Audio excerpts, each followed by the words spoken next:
बात महर्षि पतंजलि बता रहे हैं। इन 3 जो प्रकार के कर्म हैं उनके विपाक, उनका फल उनके गुणों के अनुसार ही मिलता है। और जैसे फल है वैसे गुण है, वैसे ही वासनाओं की आगे अभिव्यक्ति होती है।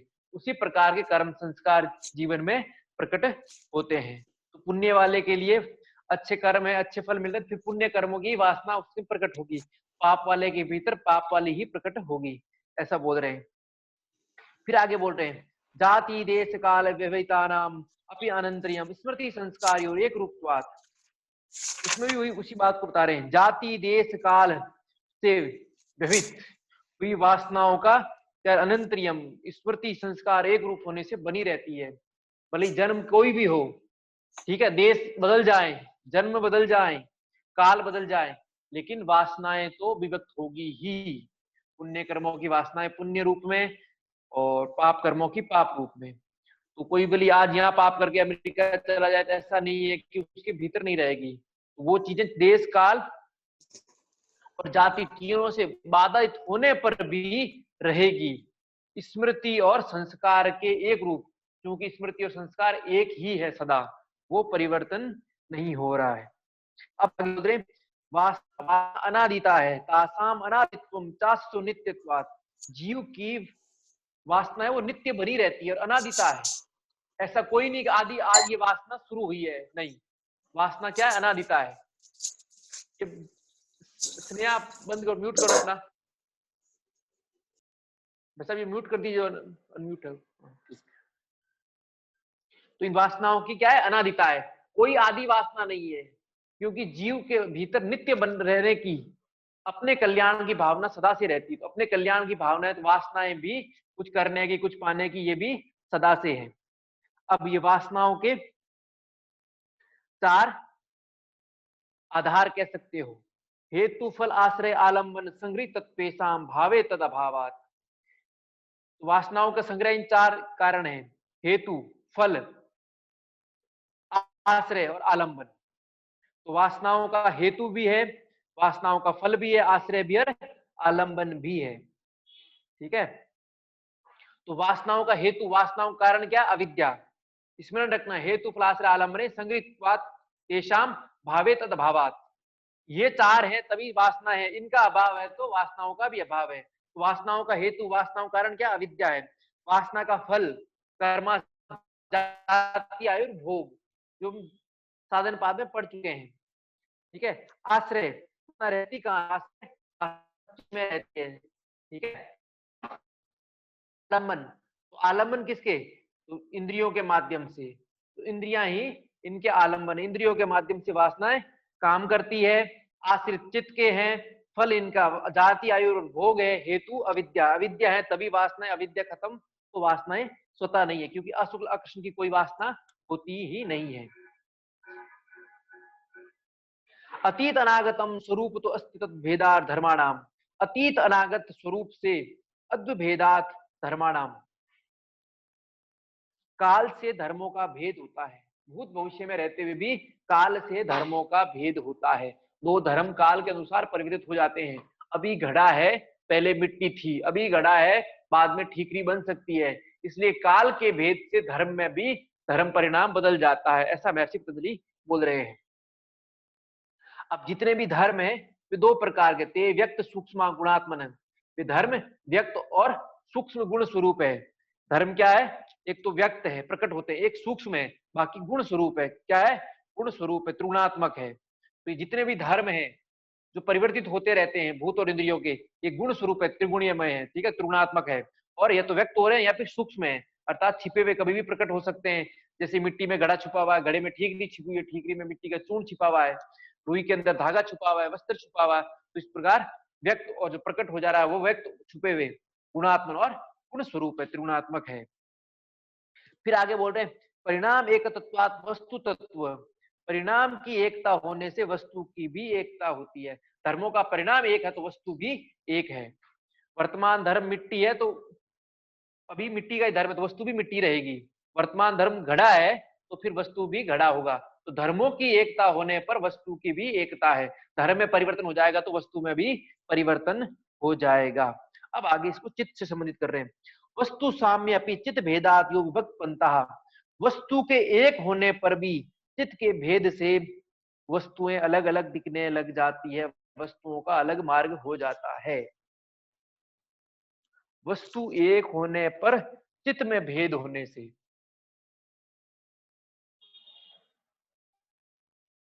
वस्तु एक ही है लेकिन चित्त भिन्न प्रकार के हैं। चित्त भिन्न प्रकार, क्योंकि मूल चित्त एक ही है सबका, लेकिन किसी को किसी से राग द्वेष है। ठीक है, तो यहाँ वस्तु एक है, इसको इसको द्वेष है, उसका राग है, तो फिर उसके लिए वस्तु का क्या हो जाएगा, मार्ग अलग अलग, पंथ अलग अलग हो जाएगा। वस्तु तो एक ही है, एक ही रस, एक ही गुलाब जामुन है। कोई इससे घृणा करेगा, कोई इससे पसंद करेगा, कोई इसके प्रति उदासीन भाव रहेगा। तो वस्तु की एक होने पर भी चित्त की भिन्नता होने के कारण वस्तु का क्या है, मार्ग अलग अलग है। चित्त भेदा विभक्त पंथ, मार्ग क्या है, अलग अलग है। तो वस्तु की एकता होने पर भी चित्त के कारण वस्तु भिन्न भिन्न मार्ग की होती है, भिन्न भिन्न दिखाई देती है। न चेक चित्त तंत्रम वस्तु तत् प्रमाणकम तदा किम स्यात्। यदि वस्तु ज्ञान एक चित्त में नहीं है, वह प्रमाणक नहीं है, ऐसी शंका के क्या होगा, ये शंका निरर्थक, तदा किम स्यात्। ठीक है, और आगे फिर बोल रहे हैं, न तत्वभासम दृश्यत्वात्, वह चित्त स्वभास अर्थात स्वयं प्रकाशित नहीं होने से अपने आप में चैतन्य और प्रकाशयुक्त नहीं है। एक समय उदाहरणम, एक समय एक साथ देखना दिखना दोनों को धारण नहीं कर सकता। चितांतरम दृश्यत्वे बुद्धि बुद्धि प्रसंग स्मृति संक्रचः। ठीक है, किसी अन्य चित्त का चित्त के दृश्य मान लेने पर एक के पीछे एक चित्त के मानने का दोष लग जाता है। बुद्धि का अति प्रसंग, स्मृति संकर, चार सूत्र एक साथ है। तो 16वां सूत्र है, ना चेक चित्तंत्र वस्तु तत् प्रमाणकम। ये एक ही चित्त है, राग युक्त है, उसी समय एक वस्तु से ये द्वेष युक्त नहीं हो सकता। ऐसा संभव नहीं, क्योंकि चित्त प्रथम तो चित्त क्या, स्व प्रकाशक नहीं है, क्योंकि दृष्टा के कारण, पुरुष के कारण ही वो प्रकाशित होता है। जैसे कोई व्यक्ति गुलाब जामुन खाते हुए, जो तपस्वी संत होता है वो इससे निर्लिप्त रह सकता है, निर्लिप्त रह सकता है, लेकिन चित्त गुलाब जामुन में रस भी ले रहा है, निर्लिप्त रहे, ये संभव नहीं है। तो तपस्वी निर्लिप्त रह रहा है, उसकी आत्मा निर्लिप्त रह रही है, क्योंकि आत्मा स्वभाव से ही निर्लिप्त है। लेकिन जब गुलाब जामुन रस से खा रहे हैं तो चित्त उसमें रस ले रहा है, तो रस लेता हुआ चित्त उदासीन नहीं हो सकता। उदासीन होने का धर्म केवल, क्योंकि ये आत्मा परिणामी नहीं है, परिणामी नहीं है, लेकिन ये चित्त तो परिणामी है। जो कुछ इंद्रियों के माध्यम से हो रहा है, परिणाम इसी में उत्पन्न हो रहा है। तो ये चित्त रस लेता हुआ नीरस नहीं बन सकता, उदासीन नहीं हो सकता। कुल मिला के तीनों चारों सूत्रों में यही बता रहे हैं। तो न इच्छा एक चित्त तंत्रम वस्तु तद प्रमाण्यम तदा किम स्यात्, क्योंकि बोल रहे हैं जब वो वस्तु नहीं रहेगी उस चित्त का क्या होगा। ठीक है, तो कोई भी चित्त, जैसे अभी मैं पढ़ा रहा हूं, आप पढ़ रहे हैं, तो आप पढ़ते हुए पढ़ा नहीं सकते और मैं पढ़ाता हुआ पढ़ नहीं सकता, क्योंकि मेरा चित्त एक अभी पढ़ाने में ही लगा हुआ है, आपका पढ़ने में ही लगा हुआ है। और फिर बोल रहे हैं इस चित्त के आधार नहीं, एक चित्त के आधार एक काम नहीं है, क्योंकि जब आप थोड़े समय बाद नहीं पढ़ोगे तो क्या चित्त आपका पढ़ाई में लगे, नहीं, फिर आप दूसरी और दूसरा काम करने लग जाओगे। तो एक समय में एक जो चित्त है वो एक ही काम कर पाता है, दूसरा नहीं कर पाता है। और दूसरा, कोई भी वस्तु है वो विद्यमान रहेगी, वो नष्ट नहीं हो सकती, चाहे चित्त, तो अभी हम पढ़ा रहे हैं कि अब मेरा पढ़ाना बंद हो जाएगा भविष्य में, नहीं, अभी नहीं पढ़ाऊंगा, बाद में पढ़ाऊंगा। तो कुल मिला के बोल रहे हैं कोई भी वस्तु या ऑब्जेक्ट है वो एक चित्त के अधीन नहीं है, एक चित्त के अधीन नहीं है। जितना भिन्न भिन्न चित्त का स्वरूप होगा उतनी स्वरूप में वस्तु होगी। अभी राग है, ठीक है। तो अभी चित्त द्वेष में है तो राग समाप्त नहीं हो सकता, राग रहेगा, राग रहेगा।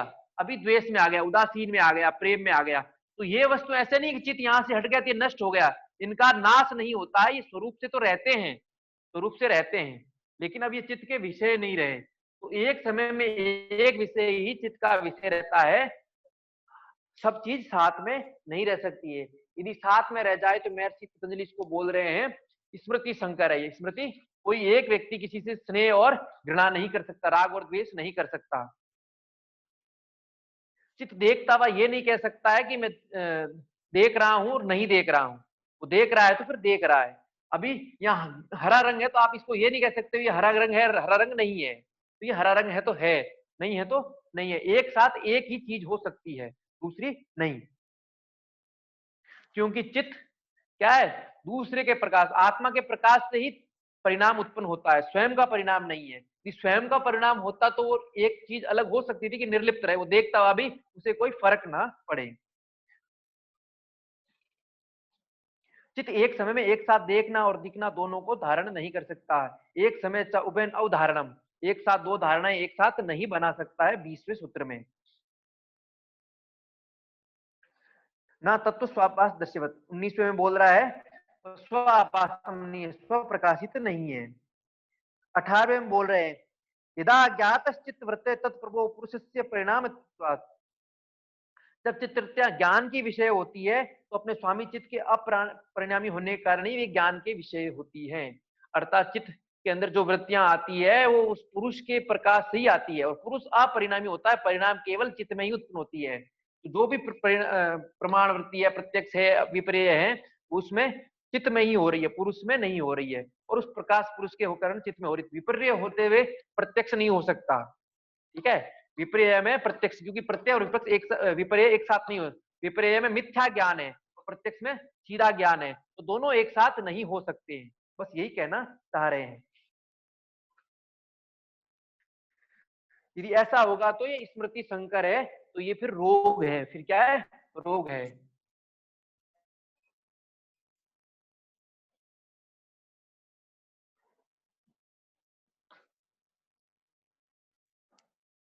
कुल मिला के 5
मूलतः चित्त की वृत्तियों के बारे में बोल रहे हैं कि 5 वृत्तियां परस्पर भिन्न हैं, तो परस्पर एक अध्यारोप नहीं हो सकती है। निद्रा अवस्था में तो निद्रा अवस्था में प्रत्यक्ष नहीं रह सकता, प्रमाण नहीं रह सकता, ठीक है। विपर्य है तो विपर्य में प्रत्यक्ष नहीं रह सकता, विकल्प है तो विकल्प में विपर्य नहीं रह सकता है, ऐसा नहीं हो सकता, क्योंकि चित्त स्वयं क्या है, दूसरे के प्रकाश, परिणामी का प्रकाश पड़ता तभी वो देख पाता है, अन्यथा नहीं। और ऐसे होने को उन्होंने स्मृति संकर कहा है, ठीक है।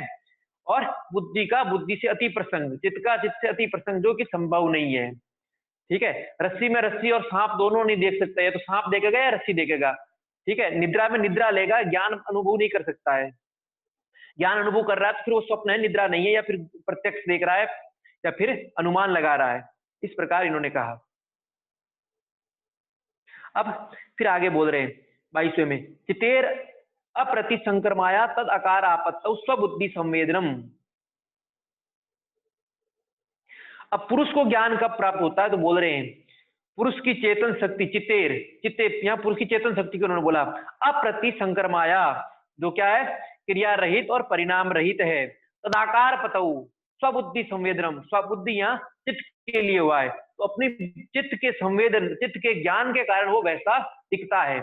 इसीलिए वो कहा गया वृत्ति सारूप्य मित्र, जैसी वृत्तियां वैसा ही वो दृष्टा या पुरुष रहता है। क्यों रहता है, उस चित्त के स्वबुद्धि संवेदन के कारण। स्वयं तो क्रिया रहित है, अपरिणामी है, किंतु जैसा चित्त है वैसा का वैसा वो दृष्टा बन जाता है, वैसा पुरुष बन जाता है।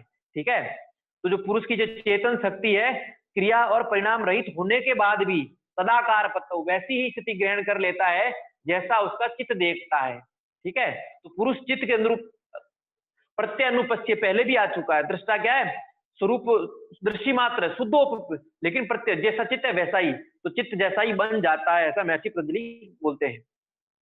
फिर आगे बोलते हैं दृष्टा दृश्यो प्रकृतम चित्तम सर्वार्थम, दृष्टा और दृश्य से रंगा हुआ चित्त ही सारे विषय अर्थ इत्यादि को ग्रहण करता है। यदि दृष्टा उसमें दृश्य में नहीं मिलेगा तो दृश्य कुछ नहीं कर सकता। दृश्य न देख सकता है, न खा सकता है, न पी सकता है, न ग्रहण कर सकता है कुछ। तो दृष्टा और दृश्य से रंगा हुआ चित्त ही, मतलब दृष्टा का प्रकाश चित्त पे पड़ेगा तभी चित्त कर पाता है कुछ। तो इसलिए चित्त का जो भोग जितना भी है वो दृष्टा का मिले है तभी दे रहा है। दृष्टा वहां से हट जाएगा तो चित्त का अपना पूर्ण हो जाएगा, फिर वो नहीं। तो इतना ही बोल रहे हैं, दृष्टा दृश्य से उपरक्त से रंगा हुआ चित्त ही सारे अर्थों वाला होता है। सर्वार्थता जो समाधि परिणाम में हमने देखा वही। अब आगे बोल रहे हैं तद असंख्य वासना विचित्र विप्रार्थम सहत्य कारित्वात्। अब उस चित्त का बोल रहे हैं, उस चित्त में असंख्य वासनाएं प्रकट होती है। ठीक है, फिर भी वो सारी की सारी परार्थ है। चित्त उन वासनाओं का भोग नहीं करता है, चित्त को उन वासनाओं से कोई लेना देना नहीं। वो क्या है, परार्थ है, दूसरे के लिए है। तो भोग किसके लिए है, उस जीवात्मा के लिए, उस दृष्टा के लिए, पुरुष के लिए है। तो जी सारा अर्थ वाला दृष्टा और दृष्टि का चित्त जो है सर्वार्थ वाला है, उसका भी जितनी वासनाएं हैं इतनी चित्रित हो रही है चित्त के भीतर, चित्त खुद नहीं भोग करता है, स्वयं भोग नहीं करता, वो परार्थ के लिए। किसके लिए, परार्थ के लिए है, उस दृष्टा के लिए। विशेष दर्शन आत्म भावना निवृत्ति।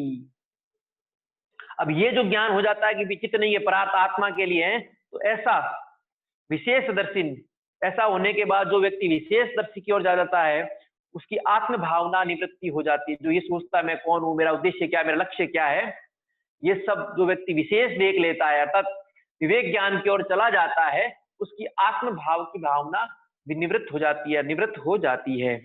अर्थात वो पता चल जाता है कि मैं कौन हूं, इस स्थिति तक पहुंच जाता है।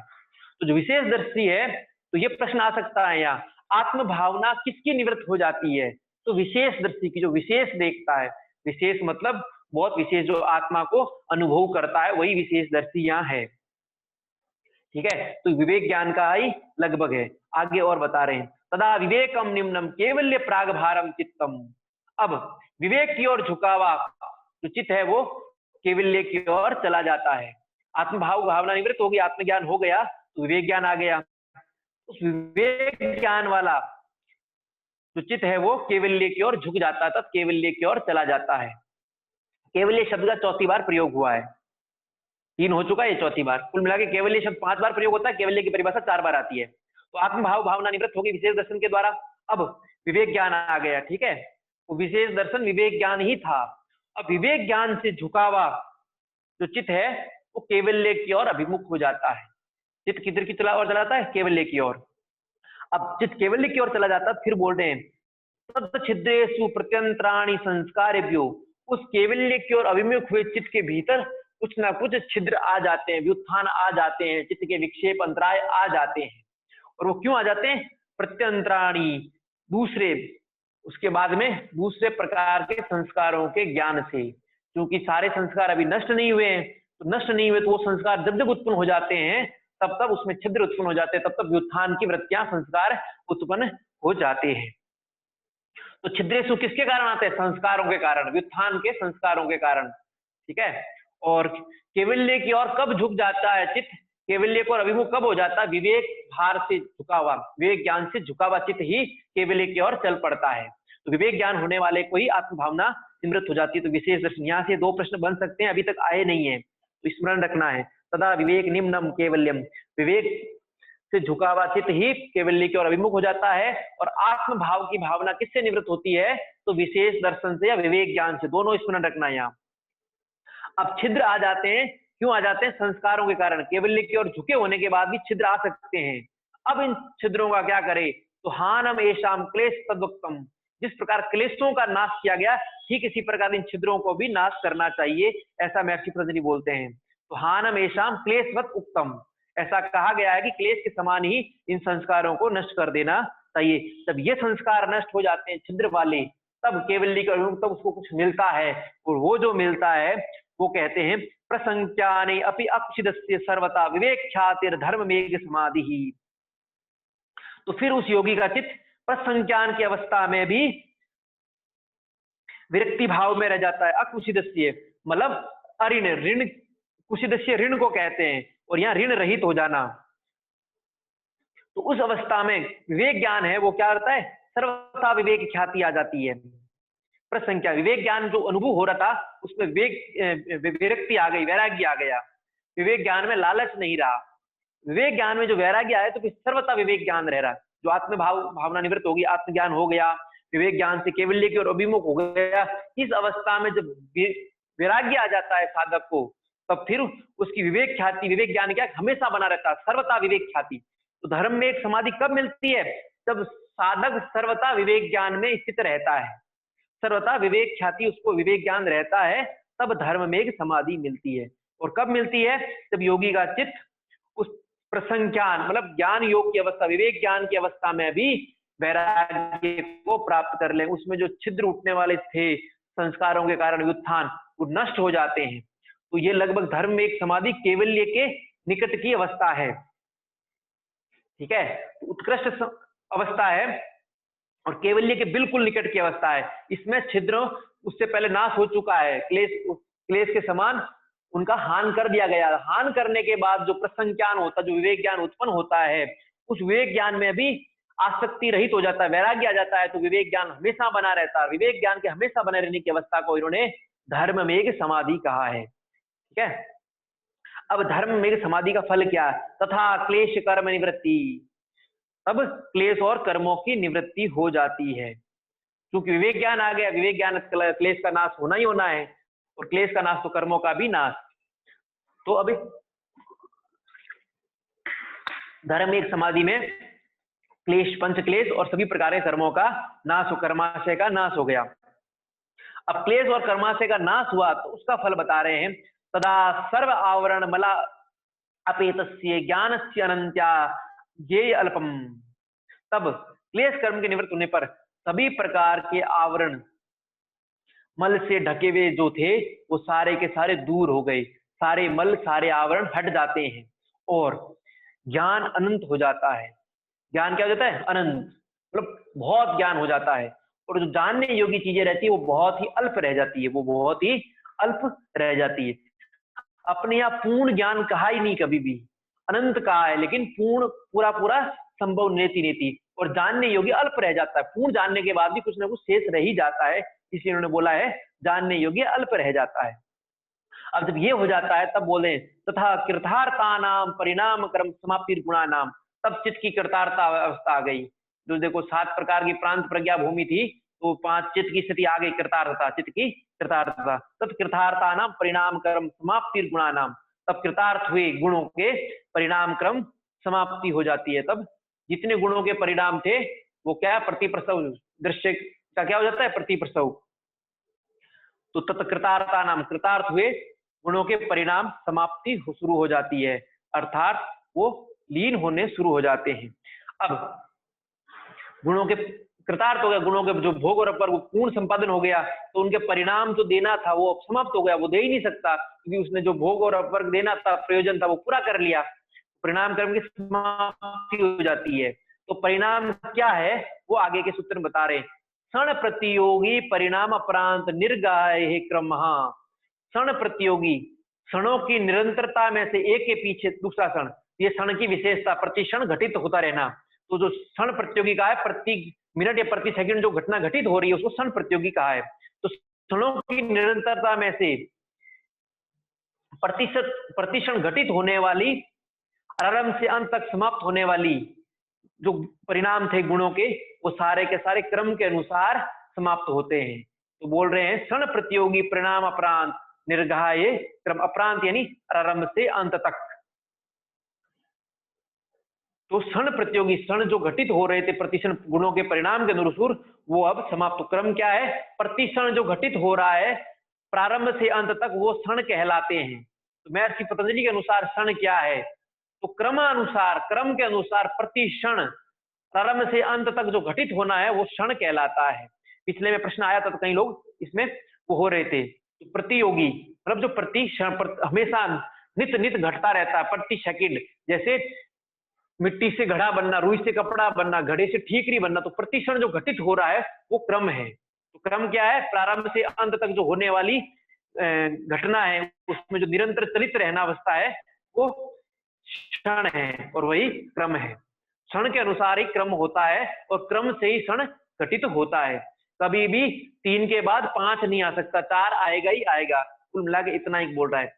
गुणों के परिणाम समाप्त हो गया, काल प्रवाह सब समाप्त हो गया, क्षण खत्म हो गए, अब कुछ बचा ही नहीं। जैसे घड़ा पूर्ण बनना था बन गया, इसी प्रकार केवल्य मिलना था वो मिल गया। तो आगे बोल रहे पुरुषार्थ शून्यानाम गुणानाम प्रति प्रसव केवल्याम। पुरुषार्थाम, पुरुष के अर्थ के लिए गुण क्या हो गए? शून्य हो गए, और वो शून्य वे गुण प्रति प्रसव अपने पुनः अपने कारण में लीन हो गए। तो गुणों का लीन हो जाना ही केवल्य कहलाता है। केवल्य की चौथी परिभाषा है। फिर 5 विषय है स्वरूप प्रतिष्ठा व चिति शक्ति। स्वरूप क्या? स्वरूप प्रतिष्ठा, सदा दृष्टि स्वरूप, तो अपने स्वरूप की स्थिति में भी केवल्य है। तो जिस पुरुष के अर्थ के लिए चित्त अर्थात दृश्य अर्थात गुण थे भोग और अपवर्ग देने के लिए, वो शून्य हो गए, तो वो गुण प्रति प्रसव अपने कारण में पुनः लीन हो गए, ये केवल्य कहलाता है। अथवा स्वरूप प्रतिष्ठा वा, स्वरूप में प्रतिष्ठित होना भी केवल्य कहलाता है। स्वरूप में प्रतिष्ठित होना भी केवल्य कहलाता है।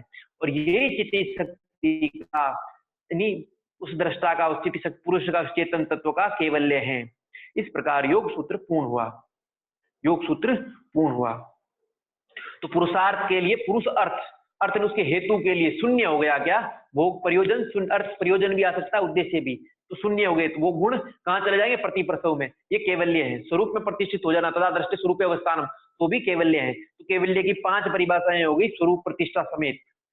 5 बार केवल्य के शब्द है, परिभाषाएं 4 सूत्रों में दी गई है, 5 परिभाषाएं।